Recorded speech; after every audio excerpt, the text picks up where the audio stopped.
بسم اللہ الرحمن الرحیم۔ شروع اللہ کے نام سے جو بڑا مہربان نہایت رحم والا ہے۔ السلام علیکم ورحمۃ اللہ وبرکاتہ۔ اسلامک سینٹر چینل میں خوش آمدید۔ ویورز، اسلامک سینٹر چینل میں آپ کو اسلام کے بارے میں ہر طرح کی معلومات ملتی ہیں، اس لیے جلدی سے اس چینل کو سبسکرائب کر لیں تاکہ آپ کو بھی زیادہ سے زیادہ معلومات مل سکیں۔ تو آج کی ویڈیو ہے کہ حضرت امام حسین کا جنازہ کس نے پڑھایا۔ آئیے چلتے ہیں ویڈیو کی طرف۔ تمام اثاثے لٹانے کے بعد جب شیر خدا کے شیر بیٹے گھوڑے پر سوار ہوئے تو شمشیر حیدری کی جھلک سے شمر کے لشکر پر خوف طاری ہو گیا۔ سیدنا علی کے بیٹے کو میدان میں آتے دیکھ کر ایک جلیل فوج کانپنے لگتی ہے۔ اللہ اکبر! تاریخ عالم کا یہ انوکھا واقعہ تھا کہ ایک طرف 22,000 کی فوج کھڑی تھی اور دوسری طرف اکیلا سوار۔ اور یہ بات بھی قابل ذکر ہے کہ 22,000 کی فوج میں ایک بھی مرد نہ تھا جو شاہ سوار کربلا امام سیدنا حسین کا تنہا مقابلہ کے لیے آتا۔ حالانکہ اس زمانے میں یہ اصول تھا کہ ایک شخص کے لیے ایک شخص ہی لڑنے آتے بھی کیسے؟ سبھی نے تو سن رکھا تھا فرمان رسول صلی اللہ علیہ وآلہ وسلم، حسین مجھ سے ہے اور میں حسین سے ہوں۔ طمع اور لالچ نے ایسا بے وقوف بنا رکھا تھا کہ پوری فوج ہی شہزادہ رسول کا سر کاٹ کر جلد از جلد یزید کے دربار سے انعام وصول کرنا چاہتی تھی۔ لیکن یہ کیا، اب سبھی ایک دوسرے کا منہ دیکھ رہے ہیں کہ شاہ سوار کربلا کا مقابلہ کون کرے گا۔ ویورز، انفرادی جنگ جو عربوں کا شیوا تھا، جہاں جنگ میں ایک آدمی کے مقابلے میں ایک آدمی آتا ہے اور لڑائی ہوتی رہتی ہے، شجاعت حیدری کے وارث کو دیکھ کر یزیدی فوج نے نہ صرف انفرادی جنگ ترک کی بلکہ اجتماعی حملہ کرنے کی بھی کسی کی جرت نہ ہو رہی تھی۔ ویسے بھی اس ساری فوج نے سن رکھا تھا کہ سامنے وہ گھڑ سوار ہے کہ جس کے بچپن میں ہی اس کی شہادت کے چرچے عام ہو چکے تھے۔ ایک دفعہ حضرت جبریل امین حضور اکرم صلی اللہ علیہ وآلہ وسلم کی بارگاہ میں حاضر تھے کہ وہاں حضرت امام حسین بھی تشریف لے آئے اور حضور صلی اللہ علیہ وآلہ وسلم کی مبارک گود میں بیٹھ گئے۔ جبریل امین نے عرض کیا، اے اللہ کے رسول، آپ کی امت آپ کے اس بیٹے کو شہید کر دے گی۔ حضرت جبریل نے مقام شہادت بھی بتایا اور مٹی بھی پیش کی۔ دیکھیے یہ ذرا منظر کشی کرتی ہوں کہ اکیلا گھڑ سوار 22,000 کے لشکر کی طرف بڑھ رہا ہے تو دوسری طرف لشکر کا امیر عمر بن سعد شمر سے مشورہ کرتا ہے کہ ہمیں حسین پر تیروں کی برسات کرنی چاہیے۔ کیوں؟ اگر وہ ہماری صفوں تک پہنچ گئے تو ہمارے سینکڑوں سپاہی اپنی جان گنوا بیٹھیں گے۔ اب حال یہ ہے کہ نواسہ رسول حضرت امام حسین میدان کی طرف بڑھ رہے ہیں اور بزدل فوج دور سے ہی تیر چلا رہی ہے کہ کہیں اگر یہ ہمارے قریب پہنچ گئے تو ہم نہیں بچ پائیں گے۔ امام علی مقام کو تیر لگ چکے ہیں۔ شمشیر حیدری پر پورا لشکر یکبارگی سے حملہ آور ہوتا ہے۔ خوف کے مارے فوجیوں کی گردنیں کٹ رہی ہیں۔ سینکڑوں یزیدی فوجی جہنم واصل ہو چکے کہ اچانک امام علی مقام کو اذان کی آواز آئی اور آپ نے اپنی تلوار روک دی اور نماز پڑھنے کی مہلت مانگی۔ یہی وہ وقت تھا کہ جب شمر کے جوش دلانے پر مالک کندی نے پیچھے سے ایک ایسا وار کیا کہ تلوار کلام مبارک کو کاٹتی ہوئی کاسہ سر تک پہنچ گئی۔ خون کا فوارہ نکل پڑا۔ جیسے جیسے وقت گزرتا گیا امام کے جسم پر تلواروں، نیزوں اور تیروں کے زخم بڑھتے جا رہے تھے، لیکن پھر بھی کسی کی ہمت نہ تھی کہ شجاعت کے اس کوہگرہ کو شہید کر سکے۔ شمر ملعون کے کہنے پر سب نے تیروں کی برسات کر دی۔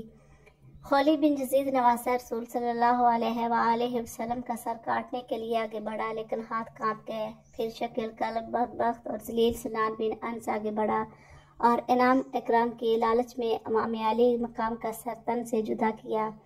ملعون ابن زیاد کے حکم پر تمام سر نیزوں پر چڑھا دیے گئے اور جسم اطہر کو گھوڑوں کی ٹاپوں تلے پامال کیا گیا۔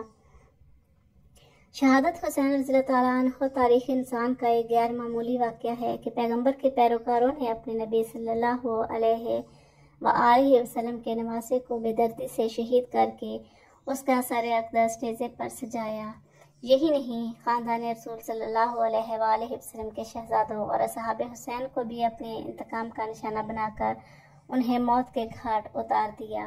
نواسہ رسول حسین ابن علی رضی اللہ تعالیٰ عنہ اور ان کے 72 جانثاروں کے خون سے کربلا کی ریت ہی سرخ نہیں ہوئی بلکہ اس سرخی نے ہر چیز کو اپنی لپیٹ میں لے لیا۔ محدثین بیان کرتے ہیں کہ امام علی مقام کی شہادت پر نہ صرف دنیا روئی، زمین و آسمان نے بھی آنسو بہائے۔ محدثین بیان کرتے ہیں کہ نواسہ رسول صلی اللہ علیہ وآلہ وسلم کی شہادت کے وقت بیت المقدس میں جو پتھر اٹھایا گیا اس کے نیچے سے خون نکلا۔ شہادت حسین کے بعد ملک شام میں بھی جس پتھر کو ہٹایا گیا اس کے نیچے سے خون کا چشمہ ابل پڑا۔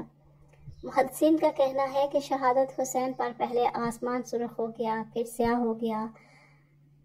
امام طبرانی معجم الکبیر میں محمد بن سیرین سے روایت کرتے ہیں کہ حضرت امام حسین رضی اللہ تعالیٰ عنہ کی شہادت کے وقت آسمان پر سرخی چھائی رہی۔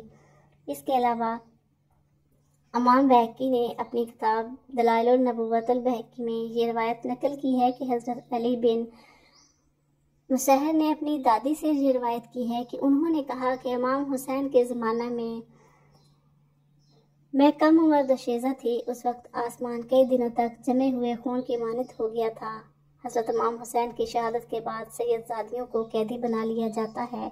اب اسیر ان کربلا کا قافلہ شہیدوں کے سروں کے ساتھ کوفہ کی جانب روانہ ہو جاتا ہے۔ ادھر کربلا کی ریت پر سید زادوں کے جسم بغیر سروں کے بے گو کفن پڑے ہوئے ہیں۔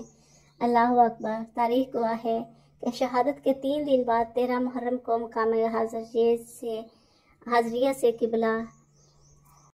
قبیلہ بن اسد سے خواتین دریائے فرات پر پانی لینے آئیں تو انہوں نے بغیر سروں کے جسموں کو بکھرے دیکھا تو سب کی چیخیں نکل گئیں۔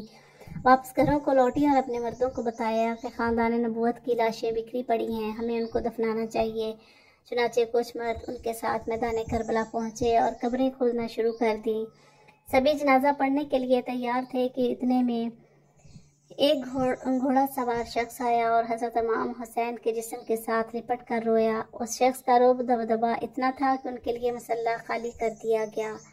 انہوں نے نماز جنازہ پڑھایا اور پھر ایک ایک جسم کو نام سے پکارتے اور دفن کرتے رہے۔ سب سے آخر میں حضرت عباس علمبردار کو دفنایا گیا۔ جب وہ گھوڑا سوار جانے لگا تو قبیلہ بنو اسد نے پوچھا کہ آپ کون ہیں؟ جواب ملا، میں علی بن حسین ہوں۔ یہ کہہ کر چل دیے اور نظروں سے اوجھل ہو گئے۔ اللہ سے دعا ہے کہ ہم نبی آخر الزمان حضرت محمد صلی اللہ علیہ وآلہ وسلم اور ان کی آل پر اپنی جان نثار کرنے والے بن جائیں۔ اے اللہ پاک ہمارے گناہوں کو بخش دے اور ہمارے حشر بروز قیامت حضور صلی اللہ علیہ وسلم اور ان کی آل پاک کے ساتھ کرنا، آمین ثم آمین۔ ویورز، اگر ویڈیو پسند آئے تو لائک اور شیئر کریں۔ آپ کے اپنے فرینڈس کو، اپنے رشتہ داروں کو شیئر کرنے سے بہت سارے لوگوں کو اس کے بارے میں معلومات ملیں گی کہ حضرت امام حسین کا جنازہ کس نے پڑھایا اور میدان کربلا میں کیسے ان کی شہادت ہوئی۔ اگر چینل پر نئے ہیں تو چینل کو سبسکرائب ضرور کریں، اس سے چینل کو سپورٹ ملتی ہے اور آپ کو زیادہ سے زیادہ معلومات ملتی ہیں، اور ساتھ ساتھ بیل آئیکن کو بھی پریس ضرور کریں تاکہ ہر آنے والی ویڈیو آپ تک پہنچ سکے۔ تو ملتے ہیں نیکسٹ ویڈیو میں، تب تک کے لیے اللہ حافظ۔